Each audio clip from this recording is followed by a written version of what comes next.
Welcome to Martureo. Coming up. But there was this big moment of feeling acceptance and really just unconditional love coming into me. And it was powerful. And that's when I knew something was not right. And I thought, oh my God, I died. I thought I died. I remember being in surgery. And at that moment, I felt love. I thought, I must have died on an operating table. The second thought, now here's my analytical science mind still kicking in. So wait a minute, if I died, what's all this? Because first of all, I don't believe in it. Second of all, my parents told me that you're going to go to hell because you're an atheist. So I'm not experiencing either one of those. And that's when I really began to wonder what the heck was going on.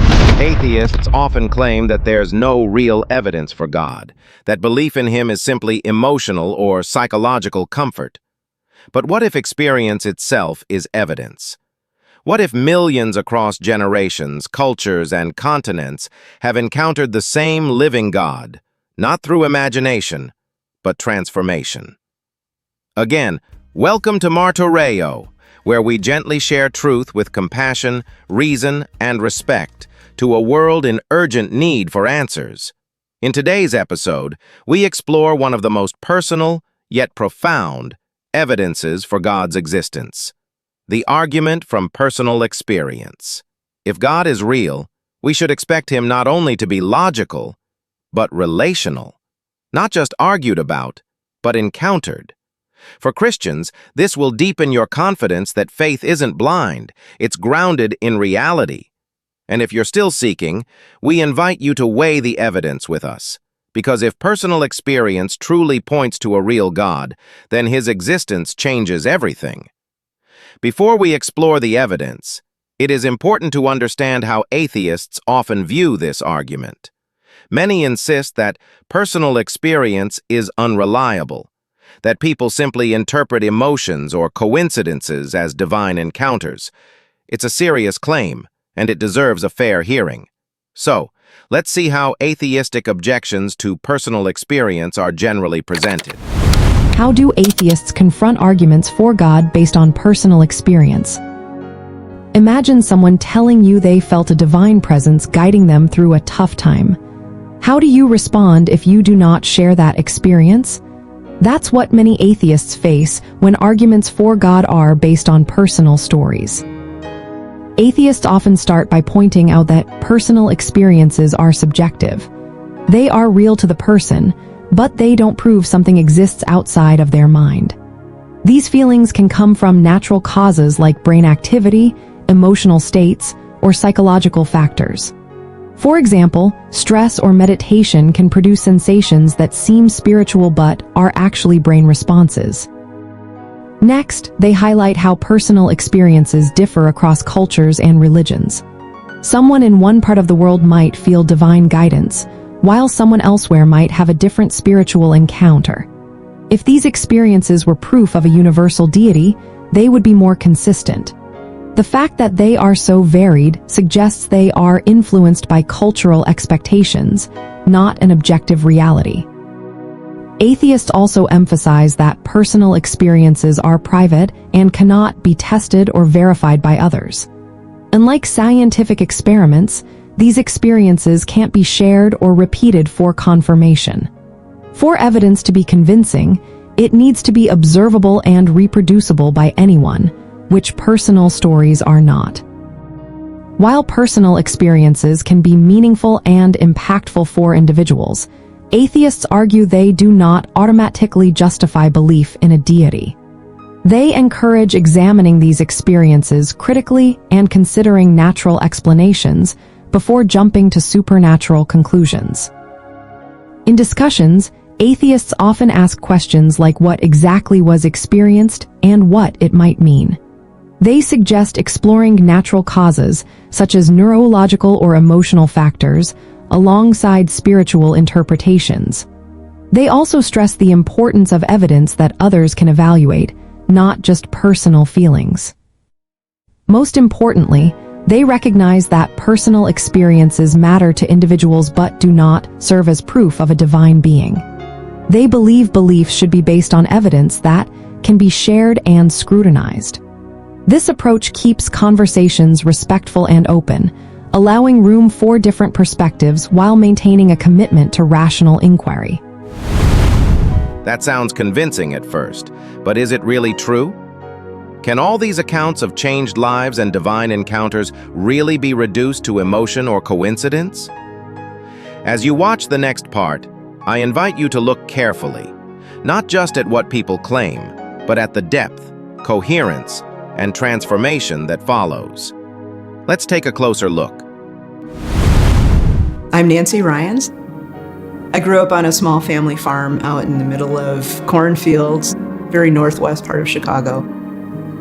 I was a very weird kid. I was very spiritual. I looked around and saw that divine presence everywhere. I would tell my family, oh my gosh, God's in the trees. Spirit is all around us. They kind of looked at me funny because we were Catholics. And my family was pretty Catholic. They weren't just cafeteria Catholics, or they weren't just weekend Catholics. When I was about 15, we started having a lot of those news reports about priests who were abusing kids that were really becoming prevalent, especially in the Chicago area. And that's when I actually began to question my previous viewpoint about, is there a God? You know, was I just imagining all of that? And so by the time I would say I was 16 or 17, I had pretty much decided that God didn't exist, because if he did exist, how could this happen? And that cemented my movement away from religion or spirituality. I went into college and got a series of degrees in geology. So I became a really rational scientist, very material focused. By the time I was in my mid-20s, I was a pretty firm atheist. After college, I worked for the Department of Energy for a while, doing very scientific things out in the Western United States. And it was mostly became scientific writing, because I was actually quite good at writing, and a lot of scientists weren't. So I would do editing for them for the journal articles they were writing or books they were writing. And that pretty much kept me through, the rest of my career up until my mid-40s. I was 46 years old. I had moved to Boulder, Colorado. I was beginning to feel a bit dissatisfied with where I was in life. Some things had not gone well. My marriage had ended, and I was in that point of really questioning what was going to come next for me. So I started looking for another job. I thought, what I needed really was another job, a different job somewhere else, or, maybe in Denver or something. A little bit later that month, between Christmas and New Year's, I took a week off from work. So I went out for a bike ride, just do a little bike ride around town, drop off some stuff at the library and run a couple of errands, and then go out on a trail ride. I went into a traffic circle. The bike lane that I had coming in just completely went away, and the roadway got really narrow. So I rode into it very cautiously, and I kind of eased my way in, noticing that there was some traffic coming in from my right, from the highway, into this traffic circle. And it looked like they were slowing down. At the last minute, that lead SUV, instead of stopping, she actually sped up. I was in a really bad spot because I was right there at where she was coming in. And all I could do, there was this instinctual response as I put my hand out. I have no idea what happened from the time I put my hand out till I ended up on the hood of her vehicle. So somehow I flipped up off the bike, up onto the hood of her vehicle, looking in at her, and she's texting. I'm actually trying to pound on her windshield, and she kept driving. She didn't see me, like literally right in front of her, and I couldn't hang on. The hood of her vehicle was so slick. So I slipped down, desperately trying to grab onto something, but I couldn't find anything to grab onto. And I hit the pavement, and I heard the crack of my helmet, and all of a sudden she was over the top of me. Somehow my backpack got caught on something underneath of her vehicle. And at the same time that happened, I reached up with my right hand and grabbed her axle.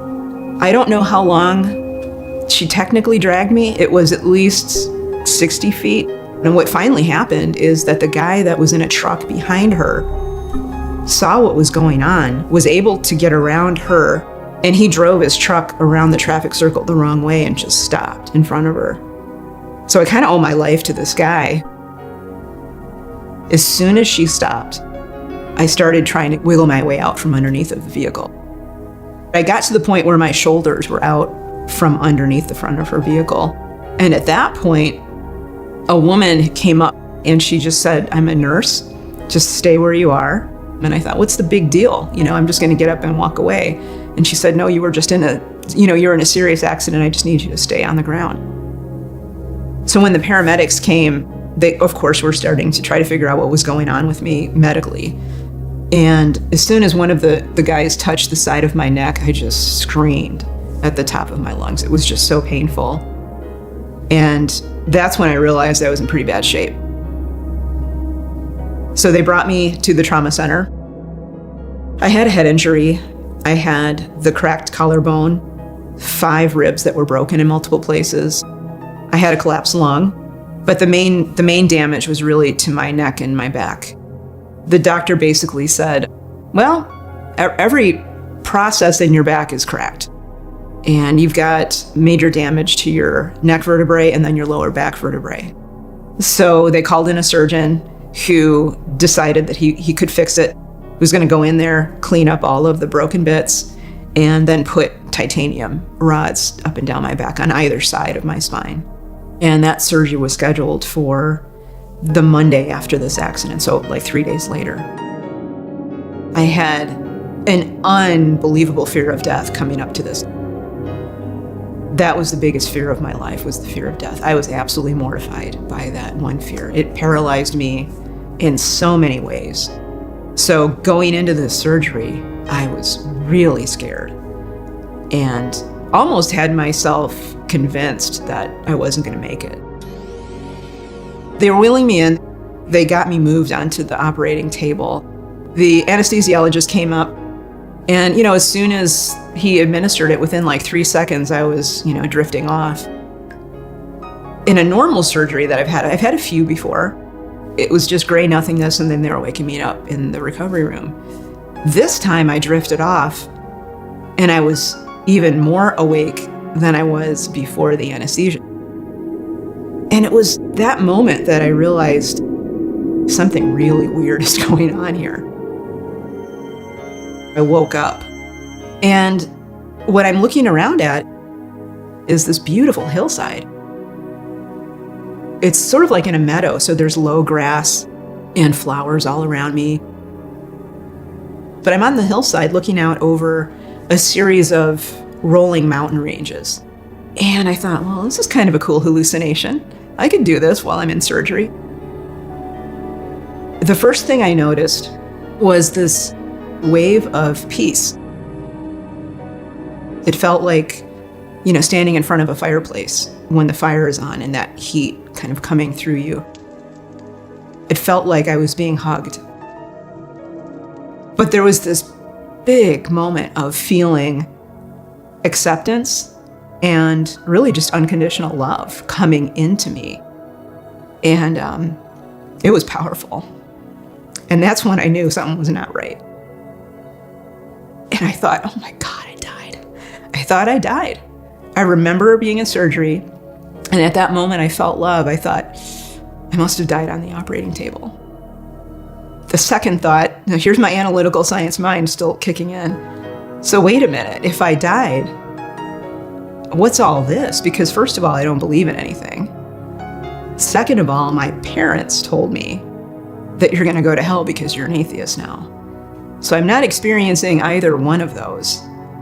And that's when I really began to wonder what the heck was going on and why am I here? I asked that question in my mind, but then there was an answer to the thought I had. And the answer came kind of from around me in the atmosphere. And it was the answer of, this is your home. You are a part of me, you're a part of us. Welcome home. When it said that, welcome home, I lost it. Because I remembered. That's when it came back to me. And I knew immediately, oh my God, that life that I had on earth was just an illusion. That thing that I was doing down there on earth was really just a temporary state. And this is real. It was like so obvious. I all of a sudden saw someone kind of materialize out of fog. And she was very ephemeral, so vaguely a human. And she had what appeared to be long hair, but I was never able to see her face because it wasn't about her. It was about me learning what I needed to learn. And that's what she said. It's time for you to learn what you need to learn in order to go back and make your life one that would be worth living. And those were pretty much her exact words. And I'm like, whoa, I'm not going back there. What are you kidding me? I am not going back to that place. And there was a point at which I looked behind me, and all that was behind me was fog. It was this foggy gray. Whereas in front of me, it was this really vibrant, maybe it was a forest or a canyon I was walking in or a mountain or something. But behind me, it was just gone. And I asked her about that. I was like, what's up with this? And she said, the place that you are in now is not the ultimate reality of where you're going to go. It's sort of she called it a holding place. And she said, in this place, it is your place of learning. And here, what we do is we're making this an environment that is comfortable for you to learn in. Things that you enjoy, places that make you feel comfortable, and that will allow you to learn what you need to learn in order to go back and make your life one that's worth living. She would teach me things about not only the spiritual place I was in, but that everything was based on an energetic structure, not a physical one. Everything you see around you, it's an illusion. The more I thought about it, the more I knew it to be true. The equivalent amount of time that I was out on the operating table, because I did code, my blood pressure tanked, my heart rate stopped. The flatline part lasted at most about 2 minutes. If we were to do here what I did as far as places that I traveled and things I learned, it would take about 2 or 3 months here to do that. But it also seemed like forever there. It was a completely different experience of, quote, time. What I realized from that is that it's not that time passes differently, it's that they are at the spiritual level outside of our perception of time. I went to one place where I stood there and all around me, I saw the map of my life. It was like this virtual reality map, like an old-timey, nautical chart laid out all around me. And I was at the center and there was this big, I think they call it a compass rose. And I'm looking all around it and there's these different pathways that I can see from one end of the map to the other. And I knew those were all of the different paths I had taken, or I should say could have taken up into this point. And then there were a lot of pathways kind of branching out from where I was, but all going back to the same place. And the point of that particular teaching was, first of all, we can take one of many paths in life, and they pretty much bring us to the same place. So it's not like there's a particular right path that you need to be on. The other part of that was I noticed that compass rose was centered figuratively in my heart area. And the point of that teaching that she finally went into that is, you don't just use your brain, your human brain, to make decisions. You also have to dig deeper into what we would call intuition, or that inner knowing. And she said, balance those two out so that you're making decisions from a really holistic place rather than simply an analytical decision. Up until that point in my life, I had completely ignored that.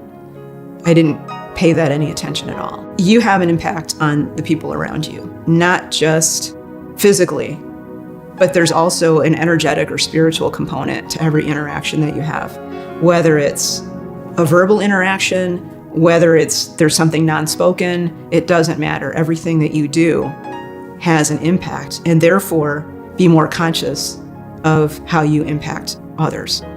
On the flip side, so it was balanced out for me to learn from with things that weren't so great that I did. There was a time when I was a teenager and my younger sister and I got into a fight. We fought like cats and dogs when I was a kid.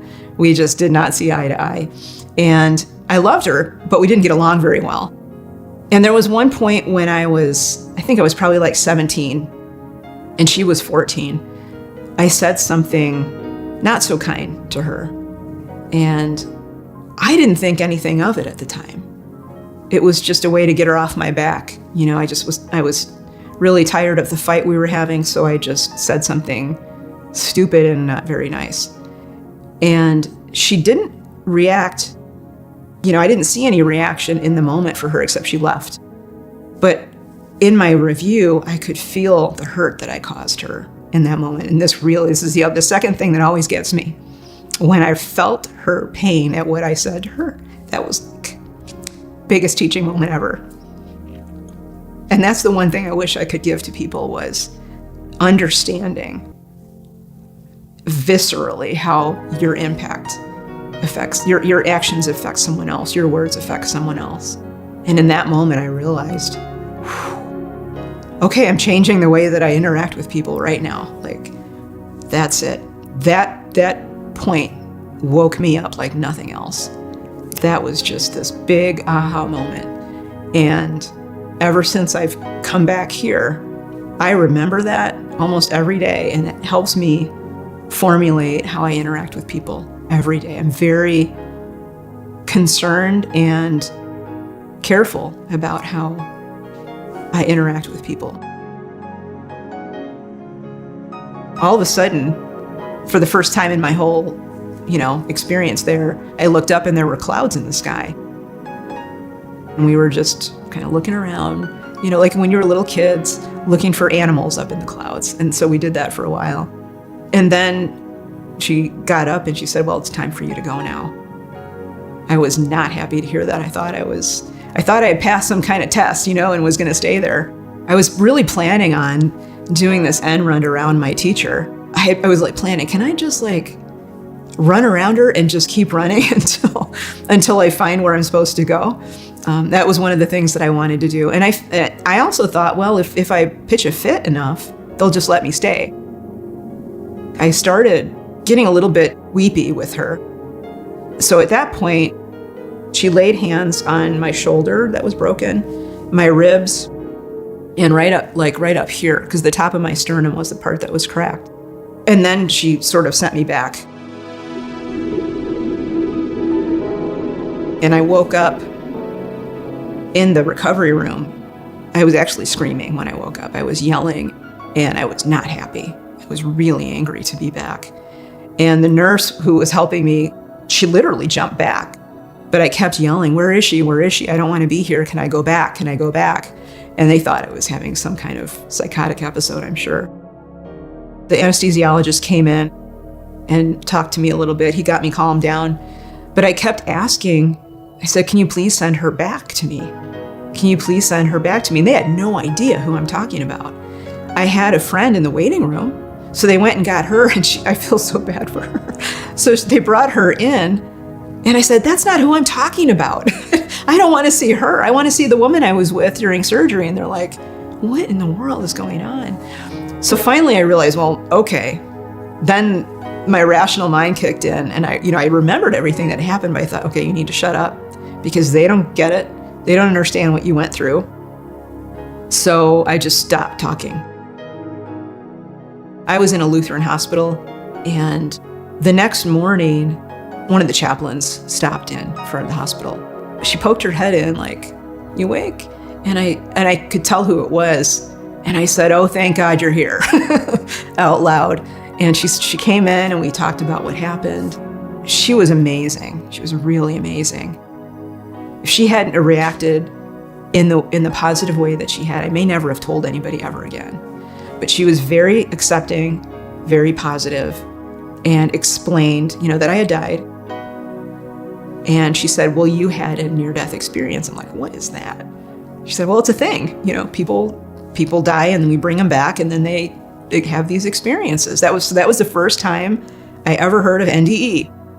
She helped me to understand it was normal. I'm not crazy. It was a real experience. And now she said, now you need to start thinking about what this means for you. Because I knew, and she was trying to get me to understand, but I knew that this could potentially blow my life open in a way that I would never have thought of before. It was a complete shift of what I thought was real, what I thought was true, everything I believed. And I knew at that point it was like I had a choice. I could go back to the way things were. I could completely deny everything that had just happened. I could completely deny the experience itself, what I learned, and just try to go back to the way things were before. And that seemed, somehow safe because it was predictable. Like I knew that path. I was on it. I didn't like it, but I was on it.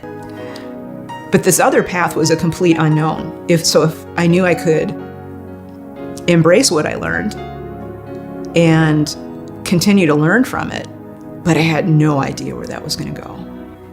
And I really worried about what that would mean for my career because I was still in the sciences.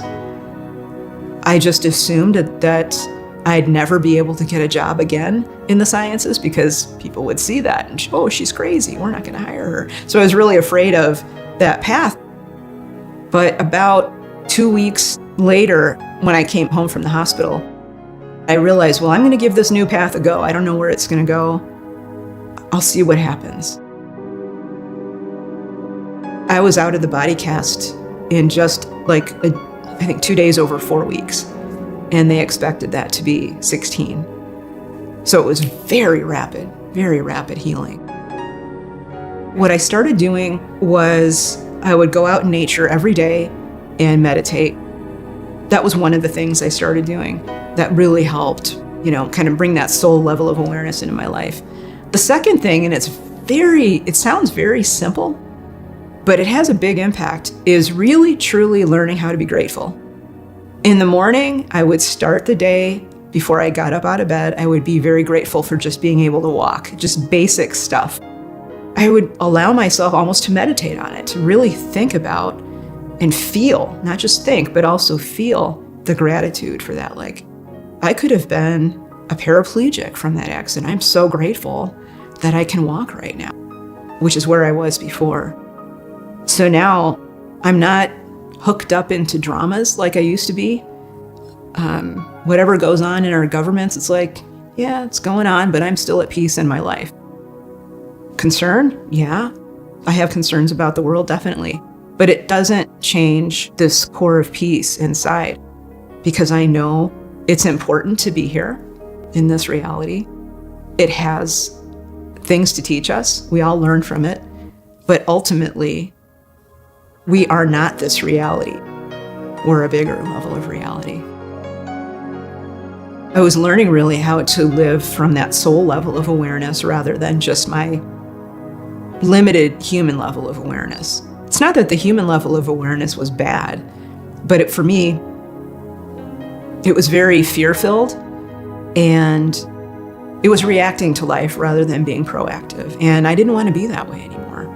And I wanted to live life from that higher level of awareness because it felt better. It was more peaceful.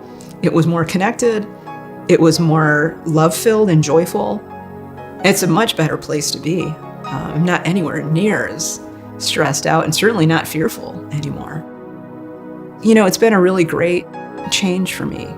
I'm not driven by this being a material world anymore. I'm not stuck on that. I understand that there is a bigger picture, not just to the world, but to each one of us.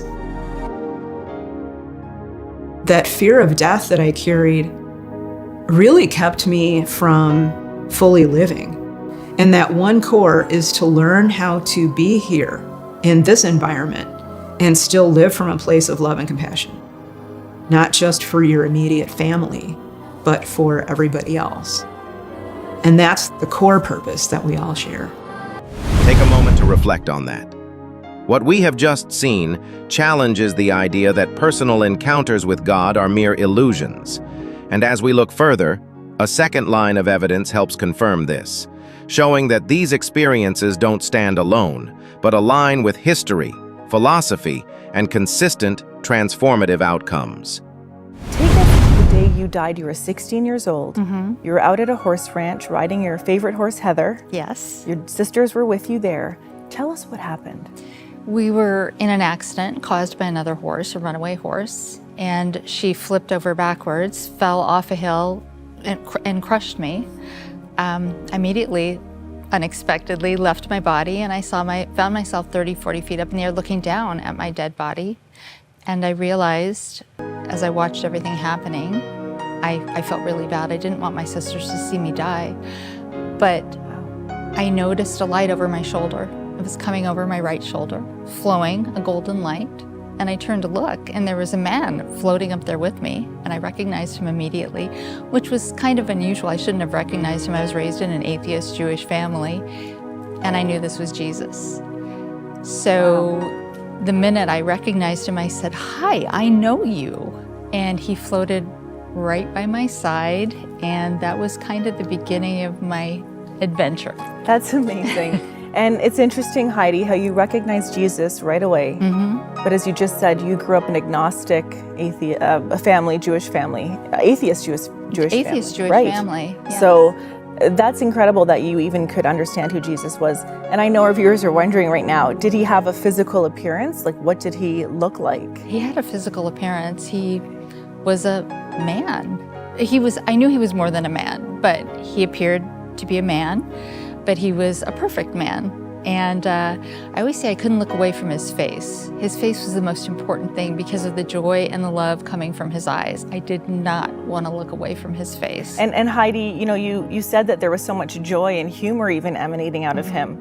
In the next moments, he began to show you a review of your life. But as you look back, you're seeing him with you in the moments of suffering. Yes, I'm seeing him with me the entire time. I was never alone. I didn't know, in a sense I knew that, but I also didn't know that. So this life review shows you that Jesus is with you when you're crying, when you're joy, all throughout your life. And even in moments you said he was rocking you to bed at night. Yes, he did. And I didn't know it was him. I would just have a sense. I would talk to God all the time. I believed in God despite my parents' atheism.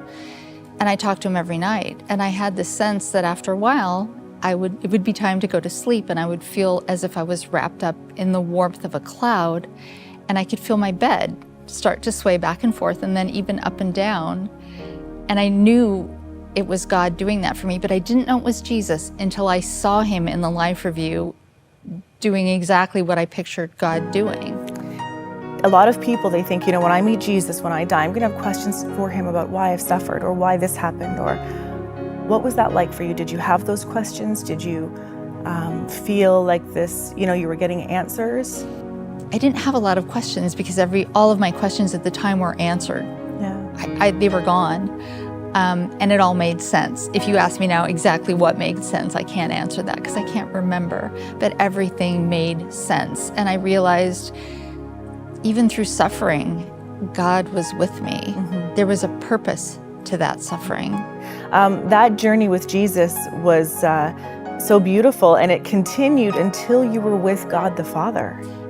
Tell us about that. It was amazing. I had so much fun with Jesus. We surfed on a wave of light, and I could see all this light of all colors underneath our feet. It was tickling the bottoms of my feet. It was flowing through my fingers like water. And we talked and we laughed all the way to heaven. I guess it was what I can only describe as heaven. We did pass things, and I detail that in the book. But a lot of what I only saw because I was staring at Jesus' face. I couldn't look away from his face, and I would see things passing by behind him. But when we did get to God the Father, we came to a point where there was almost a threshold that we crossed, like a doorway, like entering a doorway. And once we entered the doorway, we entered a light, and it was a living light. The light was love, and I knew the light was God. And the next thing I knew, I was sitting on God's lap, and it was God and it was Jesus. They're both together. The Holy Spirit, if it was there, I was not aware of it at that point because Jesus left me with the Holy Spirit later. But God the Father and Jesus were one and the same, and yet separate. So I was sitting on God's lap like a toddler, kicking her feet, and I had my face buried in his chest, and I never wanted to leave. I just wanted to sit there forever, for all eternity. He's a big God. I tried to look up and sneak a look at his face, but I couldn't see it. It was shrouded somehow. It was covered somehow. But I kept my eyes glued to Jesus' face the entire time. I couldn't look at God's face. And it was from God's lap that he showed me what I did see of heaven. What did you see? I saw, it was infinitely far away. If you can imagine looking across an entire universe, I was looking across an entire universe. And the first thing I saw was grass. I was very nearsighted on Earth. I couldn't see very well, but I could see perfectly. And I could see green grass. I could see every single blade of this green grass in this massive meadow, this infinite meadow. And I heard the grass singing, which was remarkable. It was amazing. And it was the thing that left the biggest impression on me was that grass and the song of the grass. The grass was singing the praises of God. I looked a little bit farther and I saw flowers. And I saw all different colors of flowers, but I kept coming back to these really blue flowers that looked like irises. I looked farther and I saw grove upon grove of trees, and they look kind of like aspen trees. That's the best way I can describe it. And I could see every leaf on every tree and every vein on every leaf on every tree. And I noticed they were moving. The leaves were moving, the leaves were quaking. The flowers were swaying, and they were all moving in time to the song of the grass, and everything was moving in the light of God. It was God's light animating everything. I looked a little farther and I saw a pathway. A pathway now began to open up through the meadow, and I could hear people singing, and they were singing the same song as the grass. And I could see them coming, but they were veiled. I couldn't see their faces yet. I couldn't see them yet. And it was then that Jesus came back and told me I needed to go back. And so you are sent back to Earth. Well, I argued with him You about argued. it. I get it. Yeah, I didn't want to go back. You've seen heaven? I get it. Oh, wow. And you come back to Earth with this big experience. You told your sisters what happened, but you didn't tell many family members. You tried to. I tried to initially. Yeah. And Heidi, now today you're sharing your story. And of course, your story appears in one of John Burke's books on near-death experiences, but your story now in your book. And there are so many life lessons you've learned from this journey. You know, for our viewers watching right now who may be facing the end of life or are having, or in a situation where their family member or a loved one is, what would you say to them as a word of encouragement given your experience of the reality of God and heaven? The one word is hope. I had no hope. Before my near-death experience, I was hopeless. I had no hope whatsoever. So I would say, yes, I took away hope.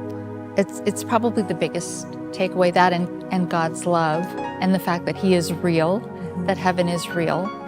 And I knew that the one thing I needed to do in this life was follow Jesus.